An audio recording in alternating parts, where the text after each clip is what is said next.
Mes frères bien-aimés, j'aurais pu continuer sur cette épître et la commenter comme je l'ai commentée pour les enfants, en bottant tranquillement en touche devant cet évangile assez compliqué, avouons-le, cet évangile de l'intendant malhonnête. Qu'est-ce que Jésus cache derrière cette étonnante parabole? Qu'est-ce qu'il veut nous dire?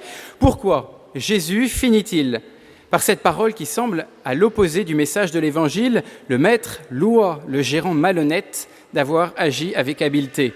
Est-ce que c'est un appel à jouer au Robin des Bois, c'est-à-dire à voler sereinement si c'est pour bien utiliser l'argent? Est-ce que Jésus, par exemple, cautionnerait le fait de ne pas payer ses impôts, d'être un peu malhonnête vis-à-vis de l'État pour donner à des causes plus justes? Eh bien, la réponse est non.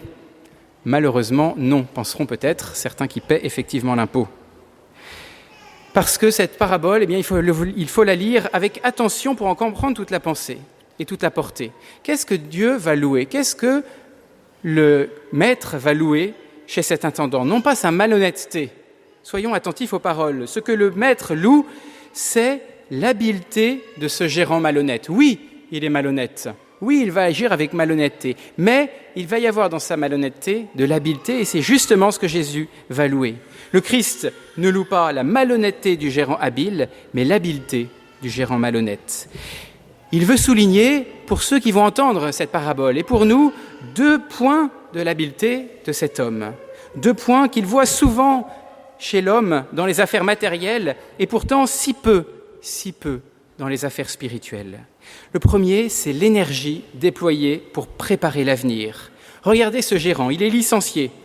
Au lieu de se plaindre, de se lamenter, que fait-il? Tout de suite, il se pose, il réfléchit et il pense à l'avenir. Qu'est-ce que je vais devenir quand je n'aurai plus la gérance?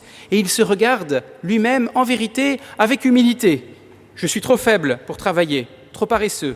Je suis trop orgueilleux pour mendier. Qu'est-ce que je vais pouvoir faire? On imagine assis cet homme avec son cerveau en train d'échafauder des plans, essayer de trouver des solutions. Et pourquoi se donne-t-il tout ce mal? Pour un travail humain et des biens matériels. Les fils de ce monde sont plus habiles que les fils de lumière, dit Jésus. Et en disant ça, il invite fortement à mettre autant d'énergie pour préparer notre entrée dans le royaume des cieux, notre entrée un jour au ciel, que nous en avons et que nous mettons d'énergie pour gérer nos affaires matérielles. Oui, avouons-le, nous sommes forts pour trouver des solutions à nos questions matérielles, placer notre argent, être intégrés dans tel groupe mondain, réussir notre carrière. Là, on se donne beaucoup de mal, on est capable de se coucher tard pour ça. Ce n'est pas un mal en soi. Mais nous devons nous poser la question, est-ce que je mets le même zèle ou plus à m'occuper des questions éternelles? Plusieurs questions qui sont ce que je vous suggère. Est-ce que je réfléchis régulièrement à mon salut éternel, comme cet homme, en me posant, en me disant « Que vais-je faire quand j'arriverai devant le Christ, au jour de ma mort? Quel sera le bilan? Est-ce que j'ai le désir d'aller au ciel et surtout le désir de préparer ce moment de ma rencontre avec Dieu? Est-ce que je pense à cet avenir éternel ?» Autre question, est-ce que je mets plus de zèle à organiser le bien-être de mes vacances, mes soirées avec mes amis, mes achats, ou bien à prier, à me confesser, aller à la messe en semaine? Autre question, est-ce que je mets autant d'énergie à lire des ouvrages de formation sur ma foi qu'à des romans de détente? En résumé, est-ce que j'applique vraiment cet appel clair et ferme du Christ dans un autre passage de l'Évangile? Cherchez d'abord le royaume de Dieu, d'abord, et tout le reste vous sera donné par surcroît. Est-ce que je ne tombe pas sous le reproche du Christ d'être plus habile et plus zélé dans les affaires du monde que dans les choses de Dieu?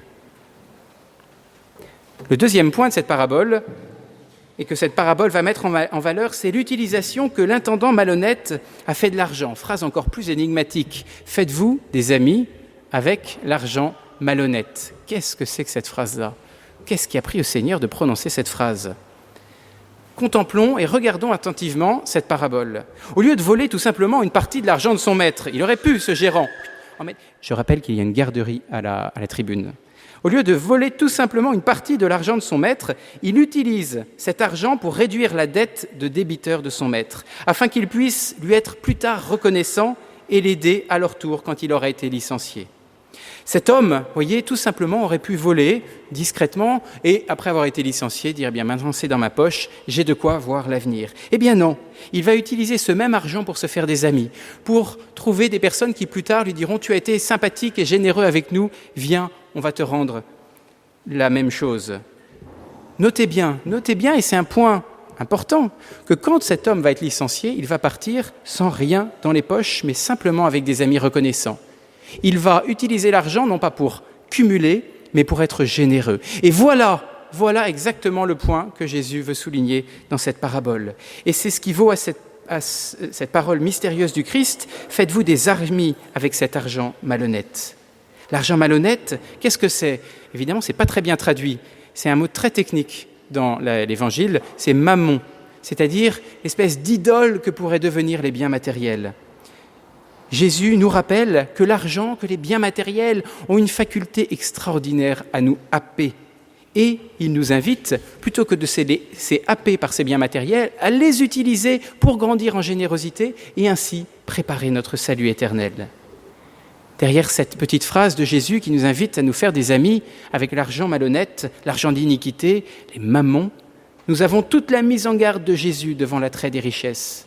Est-ce que vous avez déjà été marqué dans l'Évangile, moi ça me marque beaucoup, la sévérité extraordinaire du Christ devant le péché de la richesse et de l'attrait des richesses. Il est bien plus souple vis-à-vis du mensonge, des péchés contre la chasteté, c'est pas ce qui prend sa première place dans son discours. Mais alors contre l'orgueil et contre l'attrait des richesses, il est d'une sévérité. Malheur à vous les riches, dit-il, car vous avez votre consolation. Malheur à vous. Il est plus facile à un chameau de passer par un trou d'aiguille qu'à un riche d'entrer dans le royaume de Dieu, ajoute-t-il ailleurs. Jésus dit cela parce qu'il connaît le pouvoir attracteur de l'argent. Il sait que l'argent a cette capacité de concentrer tous nos désirs. Et, plus large que l'argent, il sait que c'est tout simplement ce qu'on possède, tous les biens que nous pouvons posséder, même les petites choses qui vont pouvoir nous accaparer. Alors aujourd'hui, à travers cette parabole, Jésus nous invite à la vigilance. Attention, nous dit Jésus, cet argent peut vous attirer loin de Dieu. Alors, au contraire, au lieu de faire de cet argent de l'argent d'iniquité, de l'argent qui va vous éloigner de Dieu, faites de cet argent quelque chose qui va vous rapprocher du royaume. Comment ? En l'utilisant avec générosité, non pas en le gardant pour vous, mais en le donnant. N'ayez pas peur, nous dit Jésus, d'être généreux, de vous détacher en donnant de certains biens, à être large dans vos offrandes, à ne pas trop amasser. La dernière encyclique du pape François sur l'écologie va dans ce sens. Je vous invite vivement à la lire, parce que derrière une question sur l'écologie au sens large, il y a une vive et forte critique de notre société de consommation et de ce souci que nous avons de toujours posséder plus, de toujours consommer plus. Et le pape nous invite à réapprendre la gratuité du don, la joie d'un peu plus de dépouillement dans notre vie. Eh bien, se faire des amis avec l'argent d'iniquité, c'est ça. C'est apprendre à découvrir le véritable sens de l'amitié, des relations et de notre relation à Dieu en se dépouillant un peu et en donnant. Plusieurs questions que je vous suggère. Est-ce que je donne régulièrement aux pauvres ? Peut-être pas à tous et tout le temps, mais régulièrement, au moins de temps en temps. Et sans trop me dire, à celui-là, je ne sens pas trop, il va peut-être utiliser cet argent pour aller faire je ne sais pas quoi. Non, donnez largement, que ta main droite ignore ce que donne ta main gauche. Autre question, est-ce que je pense à offrir des messes, à faire une offrande à cette occasion ? Peut-être qu'on peut paraître surpris parfois de dire « j'offre une messe, je demande qu'une messe soit célébrée à une intention purement spirituelle, le repos de l'âme d'un défunt, la conversion de telle personne, ou toute autre demande, une demande spirituelle, et puis on va faire une offrande aux prêtres. C'est pour que les prêtres puissent vivre, mais c'est aussi pour qu'à travers ce geste de dépouillement de soi-même, pas un dépouillement extraordinaire, 17 €, on s'en sort, mais à travers ce geste de dépouillement, eh bien, on va arracher à notre cœur cet attrait pour les biens matériels, voyez pourquoi l'Église aussi pousse à faire cette offrande à cette occasion. Est-ce que j'y pense ? Est-ce que je me fais des amis avec cet argent en pensant à offrir des messes ? Enfin, est-ce que je ne suis pas dans une mentalité de fourmi qui cherche à accumuler pour accumuler, à penser sans cesse à avoir de plus en plus pour être sûr et ne jamais manquer, et à être une fourmi qui ne pense jamais à donner, peut-être donner de manière assez large parfois, à telle ou telle association, toutes ces associations si nombreuses qui cherchent à faire grandir le royaume de Dieu.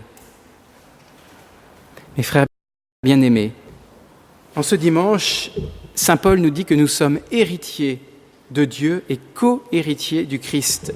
C'est-à-dire que nous possédons l'héritage de Dieu lui-même. Et cet héritage, ce n'est pas quelque chose que Dieu nous donne, c'est Dieu qui se donne lui-même. Nous sommes héritiers de Dieu, nous possédons la vie de Dieu par notre baptême.